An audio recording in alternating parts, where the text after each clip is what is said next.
Welcome to a Cardinal Corner special, recognizing Constitution and Citizenship. I'm Riley Cook. And I'm Dylan Harp. Today we have an interview with Medical Lake's own U.S. history teacher, Mr. Dunlop, a teacher quiz on the Bill of Rights and the Founding Fathers reenactment.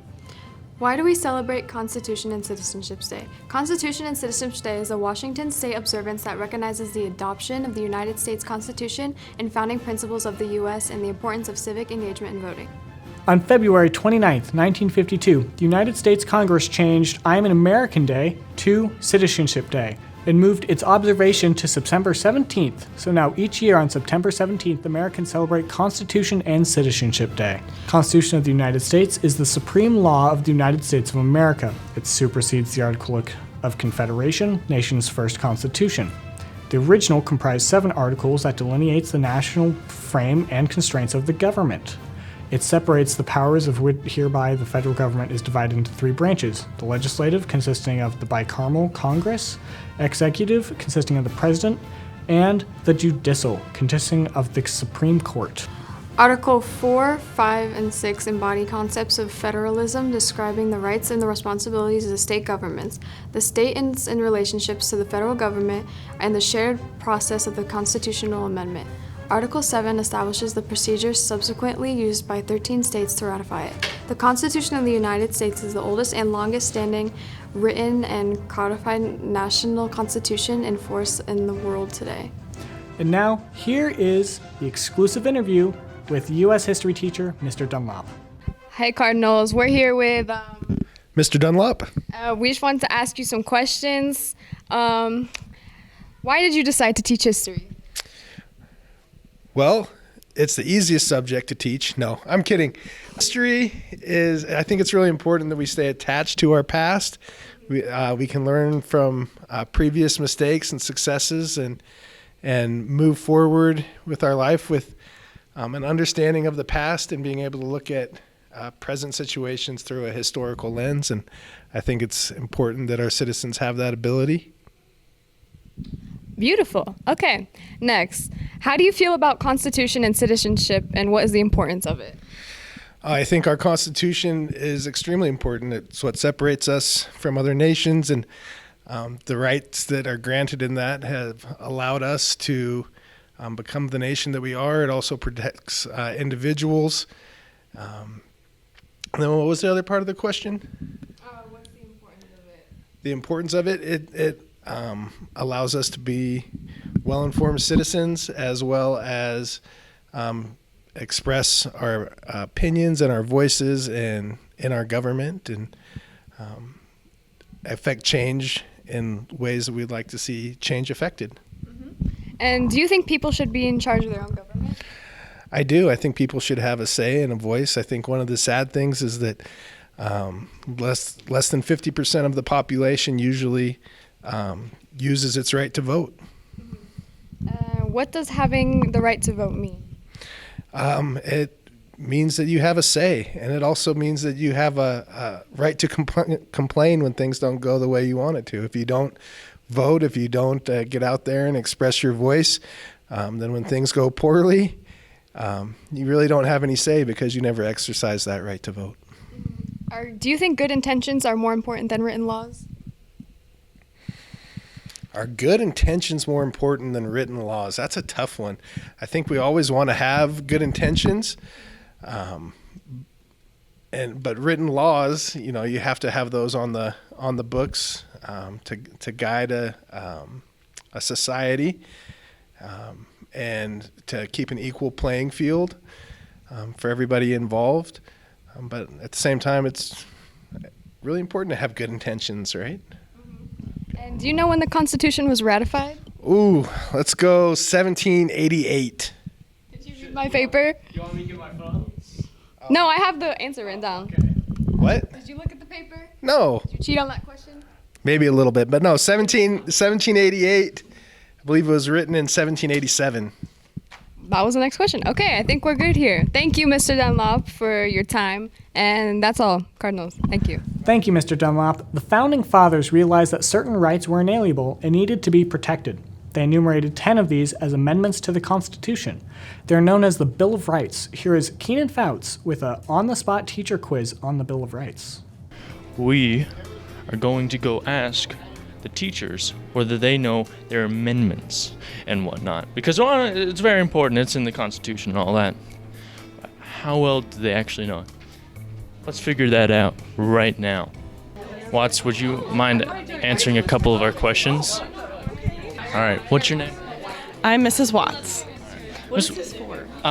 Do you know the amendments? We're going to start off from 1, and we'll go to a maximum of 8. Oh, okay. So, what is the First Amendment? The freedom of speech. Right to bear arms. Speech. Bear arms? You're correct on the first one. We'll Okay. give you the pass. Woo. All right. What's the Second Amendment? Bear arms. Okay. Okay. Very good. I was nervous. Third one. What is the third amendment? Property. Something about property. Mr. Owens is going to be so mad at me. You're close. I am? The quartering of soldiers. Yes, I know what that means. Fourth Amendment. If you get this one, if you get this one wrong, you're done. You're done for, buddy. Okay. Is this like a competition? Do I get a prize? Okay. I get a high five? Okay. Fourth Amendment. Is this one about property? Freedom of religion. No, property. Religion, property.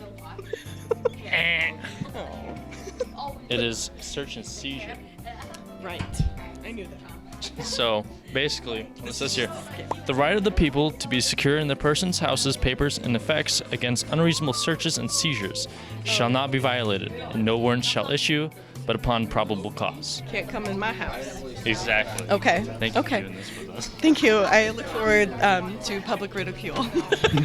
Better luck next time. Bye. You get a miniature high five. On to the next. Okay. Would you like to say your name for the camera? Bill Colley. Mr. Colley, what's the First Amendment? The first. No searching up. No, I want to search. No searching up. Oh my God. He has the Constitution. I got my pocket Constitution right here. Amendment. Congress shall make no law This is in establishment of a religion or prohibiting the free exercise thereof, or abridging freedom of speech or of the press or the right of peaceable assembly. So freedom of speech. From memory. You gotta know these. What is the Second Amendment? That's the right to bear arms. I think Correct. that's the most. I think it's the most. Exactly. That's the most standout. It's controversial. So yeah. Okay. Third Amendment. I'm looking it up. All right, you could look up 3. How about that? No soldier shall, in time of peace, be quartered in any house without the consent of the owner, nor in time of war. And I know that came about because British soldiers were taking possession of houses during the Revolutionary War. Fourth Amendment. Oh man. Okay. You want to use your third? I want to use my third. Okay. The right of the people to be secure in their persons, houses, papers, and effects against unreasonable search and seizure. So essentially, you could be, take comfort in that someone's not going to just come in and search your house without, proper due process. All right. Fifth Amendment. What is that? The Fifth Amendment. No looking at it. No. I know, I plead the Fifth. So you have the right to, I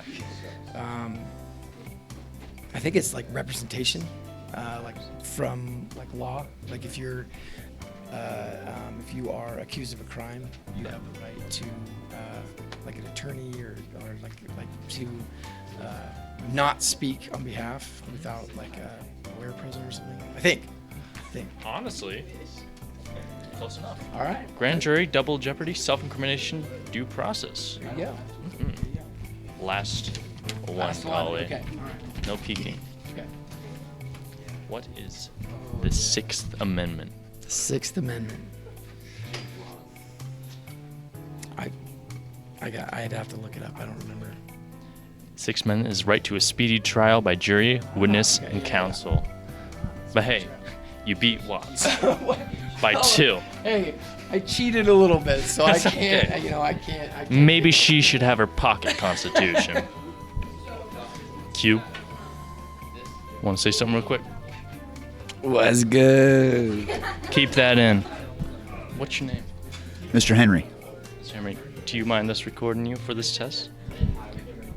That's a yes. What is the First Amendment? Freedom of speech. Correcto. What is the Second Amendment? Right to bear arms. Perfect.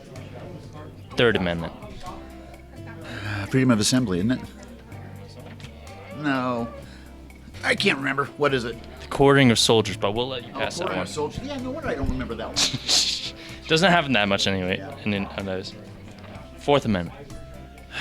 That is the one of Fourth Amendment rights. Search and seizure. Perfect. Fifth Amendment. Self-incrimination. Perfect. You're on a roll, bud. Sixth Amendment.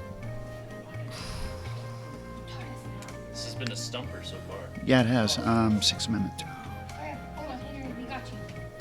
I cannot remember that one. Right to a speedy trial by jury, witness, and counsel. But you did really good. You had 2 left. Other than that, you were very quick. And well, thank you so much. You did pretty good. Keep that in. Keep it. Don't cut that. Cut that. So, on to our next teacher. My teacher currently. For Cardinal Corner. What's your name? Hello, this is Mr. Perry Keenan. First Amendment. What is that? First Amendment would be freedom of speech, right to assemble, freedom of religion, freedom of the press. Ding. Perfect. Second Amendment would be the right to bear arms in order to form a well-regulated militia. Of course. Everyone knows that. That one's the most, yeah. Third Amendment. This has had some mess ups. Where the soldiers cannot just come over and take over your house. Fourth Amendment. Fourth Amendment, I believe that's no unlawful search and seizures. I'm starting to think you looked at this paper, bro. I didn't. I promise you I did. Fifth Amendment. Fifth Amendment is that, because you know this, I plead the fifth. This is, I think it's right to a speedy trial, and it's also right not to testify and self-incriminate. So that's kind of the gist of it, right? Being correct. Yeah. Sixth Amendment. Sixth Amendment here. No uncruel and unusual punishment. Is that 6 or that might be 7? I can't tell you. Well, if 6 was that, I'm going to say 7th is no cruel and unusual punishment, or fines it. Or that must be 8 then. Yeah. Sorry. It's jury trial and civil lawsuits. You know what I remember about that one from history class is that since it was so long ago, they said if it would go to a jury if it was over a $20 lawsuit, which back then was a lot of money. I remember that thinking $20 and it hasn't been updated. Correct. Isn't that funny? That should be is. updated. Anyway. Oh my God, that's like 2 burgers now. That's $20. Constitution history, it rocks. Rocks. Thank you, Keenan, for keeping our teachers on their toes. Voting is perhaps our most important civic duty for a democracy to thrive. A healthy participation for active participants is crucial. Voting is a citizen's voice and future and direction of not only the country, but also the state and local level. For you seniors, voting is either right around the corner for you or already your right for those who are 18. The general election this year is November 7th. As long as you're 18 by election day, you can register to vote beforehand. You can register online as late as 8 days before the election. To register, go to vote.wa.gov.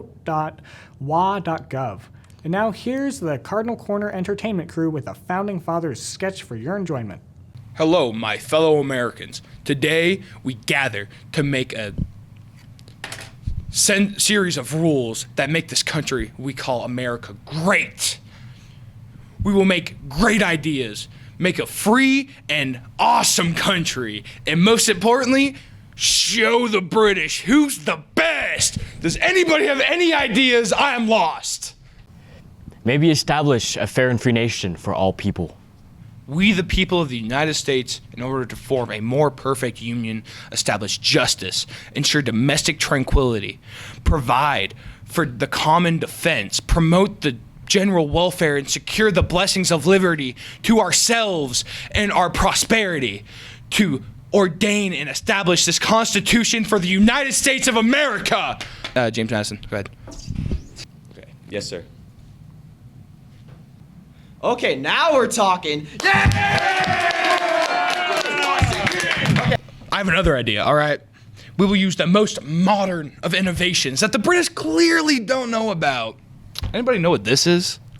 What is he talking about? I'm so confused. This is a toothbrush. We Americans will use this twice a day and go to something we would call the dentist. We will have braces and we will have freedom. This country will be great. We will have freedom. We will have justice. We will have security and tons of debt. We'll be the best country ever. Yeah! Oh! Yes, sir! All right, now let's go play football. Yeah! Thank you, Cardinals, for watching the Citizenship and Constitution Cardinal Corner special. Now we have an interactive activity with a chance for you to win some prizes. Please check your student email at this time. You've been sent a constitutional quiz to test your knowledge. You must get each answer correct before advancing. The first 5 students to submit the quiz will receive a snack pack valued at $10. The next 5 will receive a pair of Cardinal socks, and the next 5 will win a grab bag prize such as sunglasses or a slap bracelet. Fun. So get out those Chromebooks cards and take our Constitution Challenge. The submission deadline is Monday morning at 7:30 a.m. The winners will be announced next week, and Mr. Perry will have your prizes. I'm Riley Cook. And I'm Dylan Harp. Take care, cards.